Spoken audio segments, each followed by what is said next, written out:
Social মিডিয়ার সম্মানিত শ্রোতা ও দর্শক মন্ডলী, সবার প্রতি আমার শ্রদ্ধা ও সালাম। সালামু আলাইকুম রাহমাতুল্লাহ। আজকে আমি একটি গুরুত্বপূর্ণ ইস্যু নিয়ে কিছু কথা বলবো। আমি কখনো কোনো ভিডিওতে কিছু বলিনি।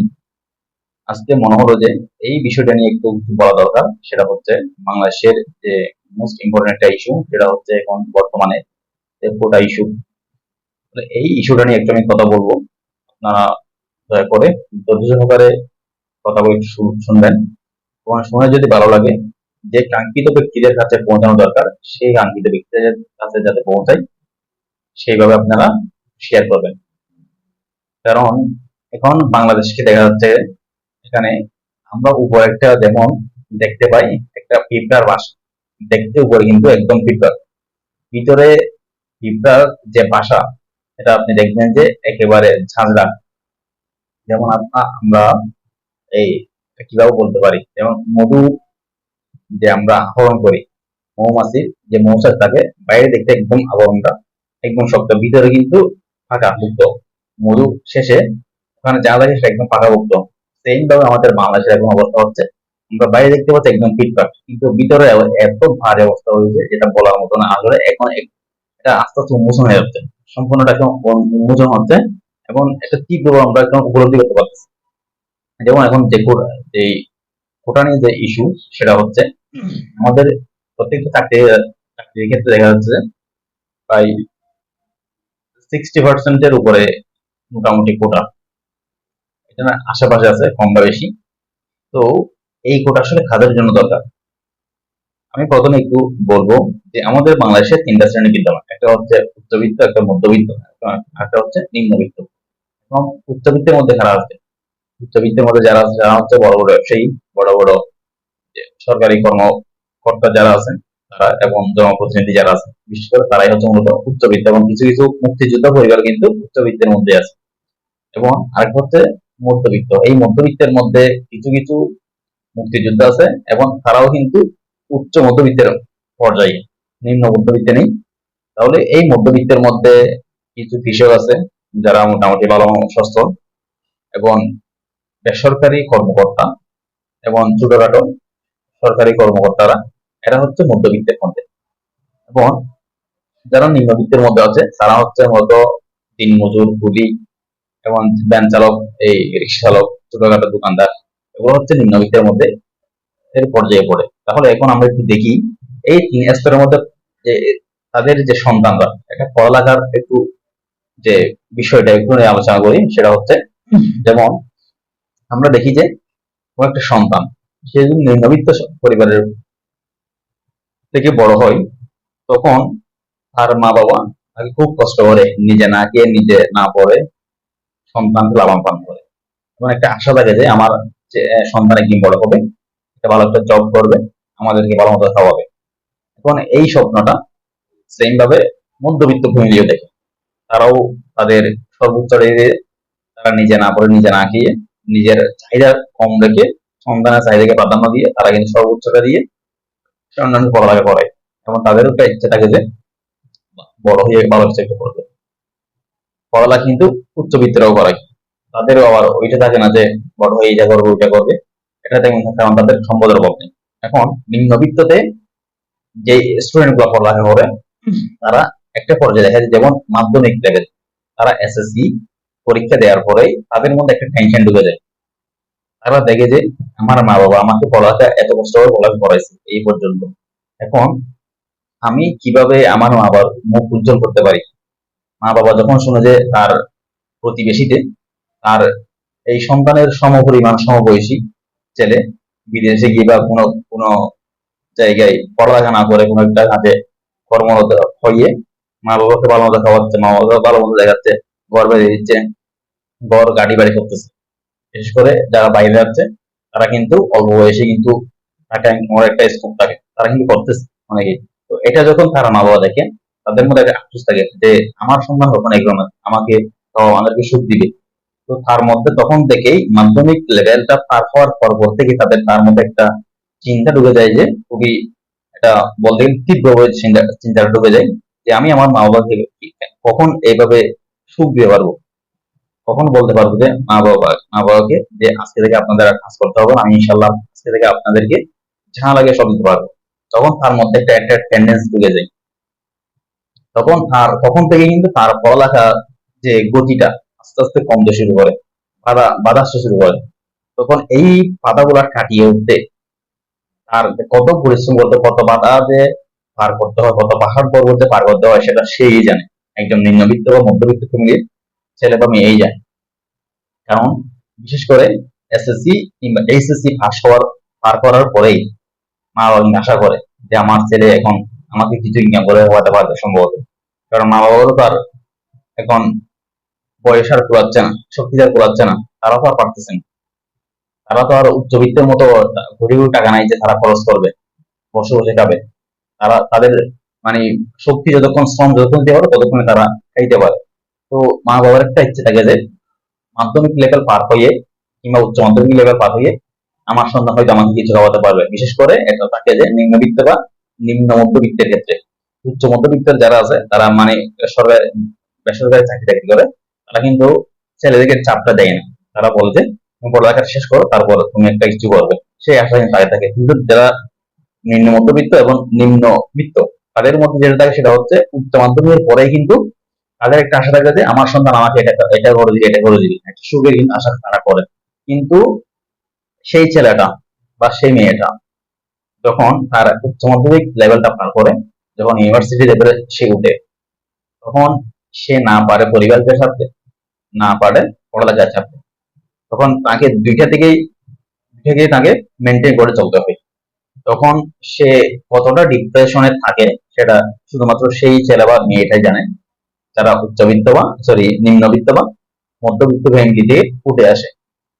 তখন এই ছেলেরা কোন একটা নিজের খরচটা মেটানোর জন্য, পরিবার দিতে না পারলেও নিজের খরচটা মেটানোর জন্য একটা টিউশন বা পার্ট টাইম জব এটা তাকে করতে হয়, এবং এটার পাশাপাশি তাকে পড়ালেখাও চালিয়ে যেতে হয়।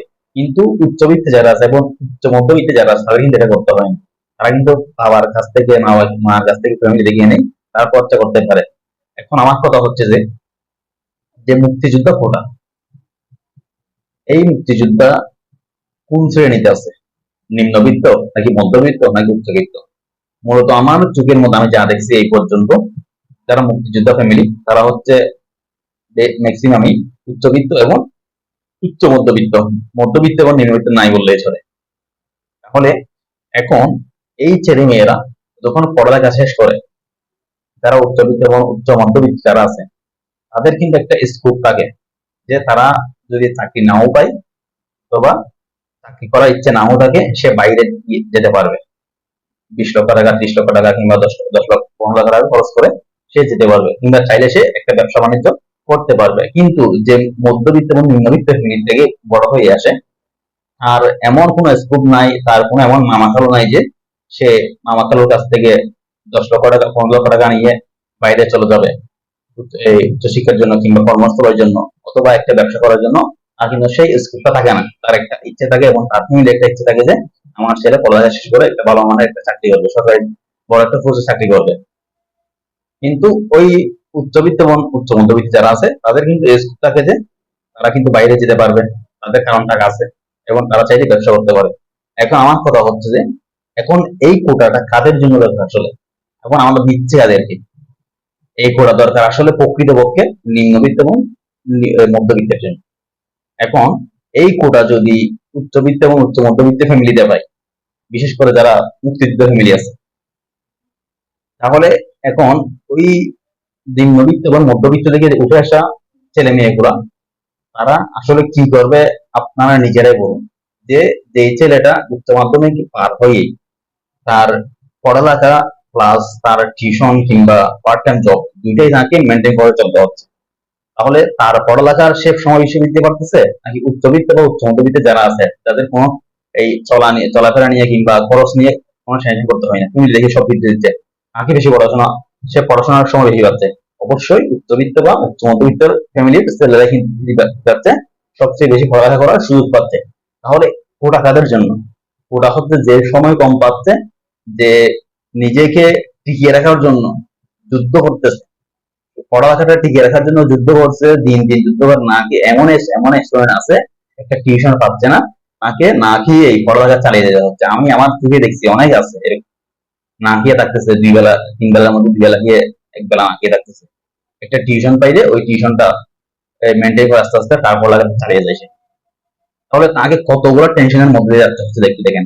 সে ফ্যামিলি টেনশন করতেছে যে আমার মা বাবা আমাকে নিয়ে একটা স্বপ্ন দেখছে যে আমি কিভাবে মা বাবা কখন কখন আমি মা বাবাকে কিছু দিতে পারবো, কখন সুখ দিয়ে পারবো তার, এবং ভবিষ্যতে তার নিজের কর্মক্ষেত্র কোথায় হবে সেটা নিয়ে সে উদ্বিগ্ন থাকে।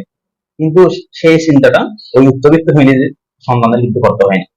কিন্তু আমরা এখন কোথায় দিচ্ছি তাদেরকে, যাদের কোনো চিন্তাই করতে হয় না পড়ালেখার খরচ খরচ নিয়ে, তাদেরকে আমরা পড়া দিচ্ছি। এবং তাদেরকে মানে বলতে গেলে তীব্র পরিশ্রম এবং অনেক কঠিন কঠিন পাহাড় সমান বাধা পেরিয়ে পড়ালেখা টিকিয়ে রাখতে হচ্ছে, তাদেরকে আমরা মূলত বঞ্চিত করতেছি কোটা থেকে। তাহলে এখন কোটা কাদের জন্য দরকার আসলে? যে পড়ালেখার জন্য সময় কম পাচ্ছে তার জন্য আসলে কোটা দরকার, কিন্তু আমরা কোটা দিচ্ছি তাদেরকে যার সবই আছে, টাকাও আছে, পয়সাও আছে, গাড়ি বাড়ি সবই আছে, তাদেরকে আমরা কোটা দিচ্ছি আসলে ধরতে গেলে। এন্ড ম্যাক্সিমাম ক্ষেত্রে কিন্তু তার কোটা আমরা দেখতেছি তারাই পাচ্ছে। এবং এখানে আরেকটা কথা সেটা হচ্ছে আসলে আমরা যে কোটা ব্যবস্থাটা বিন্যাসটা দেখি, এই কোটা বিন্যাসটি আসলে কি সঠিক কিনা। যেমন আমি একটা গাড়ি করে ঢাকা থেকে চট্টগ্রাম যাচ্ছি, এই গাড়িটা যদি যে চালক সে একদম এক্সপার্ট, সে যদি চালায় আমরা একদম নিশ্চিন্তে যেতে পারবো, যেটা একটু মোটামুটি মানে একটু শিওর হতে পারি। কিন্তু সেই চালকের জায়গায় যদি তার অ্যাসিস্ট্যান্ট যে ভালো মতো চালাতে পারে না, তাকে বসিয়ে দিই এই গাড়িটা চালানোর জন্য, তখন যাত্রীদের অবস্থা কি হবে আপনারা একটু বলেন। একজন অদক্ষ ব্যক্তিকে যদি আমি, অযোগ্য ব্যক্তিকে যদি আমি গাড়ির এই যে চালকের চেয়ার বসিয়ে দিই, তখন একটা গাড়ির অবস্থা কি হবে এবং যাত্রীদের অবস্থা কি হবে আপনারা নিজেরাই বলুন। ঠিক সেম ভাবে একটা রাষ্ট্র পরিচালনা করা হচ্ছে একটা গাড়ির মতো, যেটা পরিচালনা করার জন্য যোগ্য মানুষ দরকার, যোগ্য লোক দরকার। এখন সেই যোগ্য লোকের জায়গায় যদি আমি অযোগ্য লোককে বসাই দিই কোটা দিয়ে, তাহলে সেই দেশের অবস্থা কি হবে সেটা তো বোঝাই যাচ্ছে, বলার কিছু বাকি রাখে না। তো এখন আমরা যখন এই শেয়ার গুলাতে উচ্চ ওই উচ্চ উচ্চ পদগুলোতে যখন আমরা এই অযোগ্য ব্যক্তিগুলোকে বসাই, তখন দুর্নীতির মানে এটা বলার মতো আর সীমা থাকে না। দুর্নীতি কতটুকু এখন দেখা যাচ্ছে। এখন পিএসসির প্রশ্নবাস, মেডিকেলের প্রশ্নবাস, ভার্সিটির প্রশ্নবাস, মানে এখন একটা ছেলে যে পড়ালেখা করে সে একটা ভালো একটা চাকরি করবে তার কোনো আর স্কোপ নেই। সবখানে এমন কোন সেক্টর নেই যে একেবারে ইউনিয়ন পরিষদের চকিদার থেকে শুরু করে একেবারে টপ লেভেল, একটা আমাদের রাষ্ট্রের টপ লেভেল পর্যন্ত দুর্নীতি প্রতিটা কেন্দ্রে প্রতিটা একেবারে রন্ধ্রে রন্ধ্রে ঢুকে গেছে। এটা বলার কোনো স্কোপ নেই। কোথায় নাই, কোথায় নাই দুর্নীতি, কোথায় নাই। এটার একমাত্র কারণ হচ্ছে এই কোটা ব্যবস্থা এবং অযোগ্যতা এবং এই দুর্নীতি। আমি দুর্নীতি করে কাউকে প্রশ্ন পাস করে দিলাম, দুর্নীতি করে টাকার ঘুষ নিয়ে চাকরি দিলাম, তাহলে সে কি করবে? সে দুর্নীতি করবে। যে দুর্নীতির মাধ্যমে আসবে সে দুর্নীতি করবে, এবং যে অযোগ্য ব্যক্তি যদি আমি চেয়ারে বসাই দিই সে অযোগ্যতার কাজই করবে। তো একটা গাড়ি চালানোর জন্য যেমন যোগ্য চালক দরকার, একটা রাষ্ট্র পরিচালনার জন্য তেমনি যোগ্য ব্যক্তি দরকার। তো আমরা যদি সেই চেয়ারে অযোগ্য ব্যক্তি বসাই দিই, যা হওয়ার তাই হবে। হচ্ছে তো অবশ্যই দেখতেছি আমরা, এখন সবই কিন্তু উন্মোচন হচ্ছে এই ব্যাপারগুলো। তো আমি মনে করি আমাদের বাংলাদেশের মধ্যে যে উচ্চকর্ম কর্মকর্তা যারা আছেন, তারা একটু ভেবে চিন্তে একটু দেখবেন, নিজের মঙ্গলকে একটু একটু বিবেককে একটু প্রশ্ন করে দেখবেন আসলে এই কোটা বিন্যাসটা আসলে কি সঠিক কিনা। এটা আমি মনে করি যে আরেকটা বিষয় যেটা বলা দরকার সেটা হচ্ছে আমরা যে কোটাটা দিচ্ছি আসলে এটা কি দরকার কি।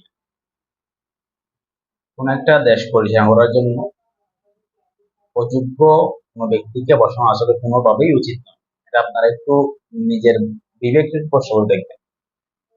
আসলে কোটা কাদের জন্য? এখানে বাংলাদেশের মধ্যে যাদের জন্য কোটা আমি মনে করি দরকার সেটা হচ্ছে একমাত্র প্রতিবন্ধীদের জন্য। একমাত্র প্রতিবন্ধী ছাড়া কোনো কোটাই দরকার নেই, কোনো কোটা থাকার কোনো প্রয়োজনই নেই। যদি কোটা দিতেই হয় তাদেরকে আমি মনে করি নিম্নবিত্ত এবং মধ্যবিত্তদের দিতে হবে।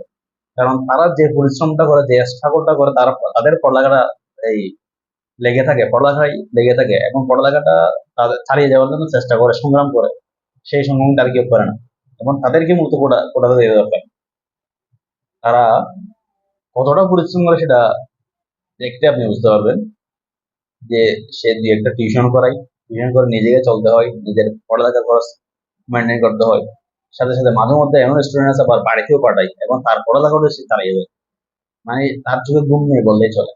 সে তার স্বপ্নকে বাস্তবায়ন করার জন্য দিন রাত পরিশ্রম করে যায়।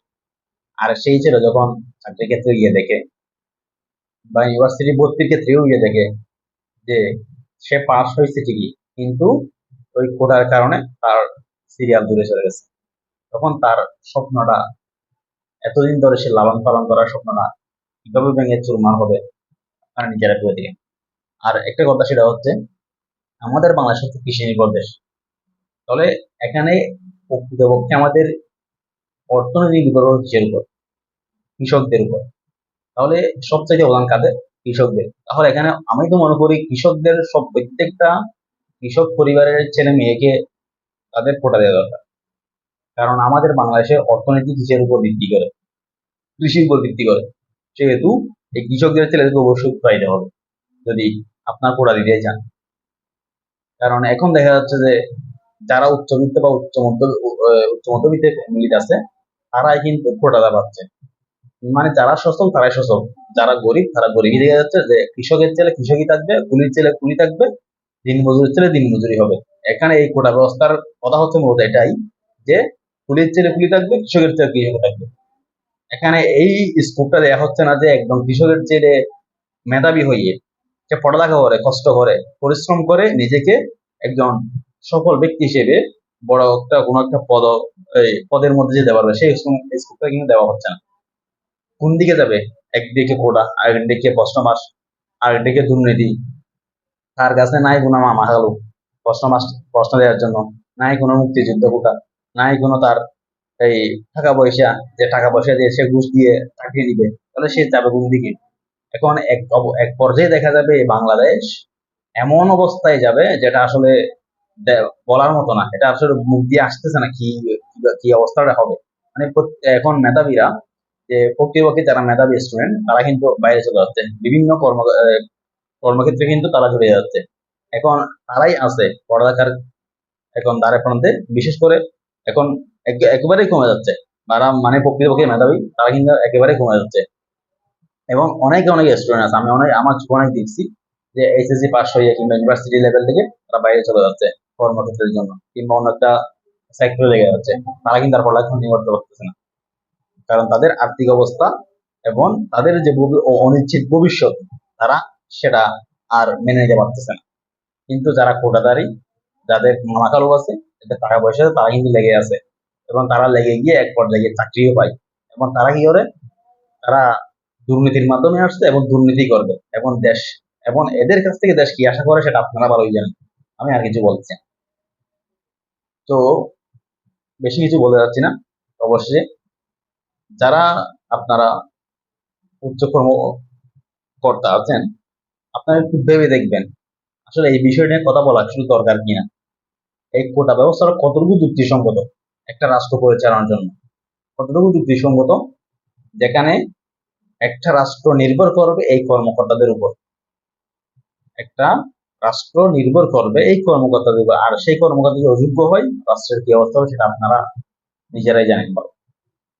তো মেধার ক্ষেত্রে কোনো ছাড় নেই, তাদের সম্মান অবশ্যই আছে, মুক্তিযুদ্ধ করছে তাদেরকে, আমি মনে করি যে তাদেরকে এক্সট্রা দরকার হলে তাদের নাতি আরো 20,000 টাকা করে ভালো সমস্যা নেই, আমার কোনো আপত্তি নেই, আমাদের কোনো আপত্তি নেই, দেয়া হোক। কিন্তু মেধার ক্ষেত্রে একটা দেশ পরিচালনার কোনো ছাড় নেই, এটা হচ্ছে মেন কথা। তো আজকে আর কিছু বলবো না, সবাই ভালো থাকবেন, সুস্থ থাকবেন। যদি ভালো লাগে একটু শেয়ার করে দিবেন, যাতে সবার কাছে ততটা পৌঁছায়। আসসালামু আলাইকুম ওয়া রাহমাতুল্লাহ।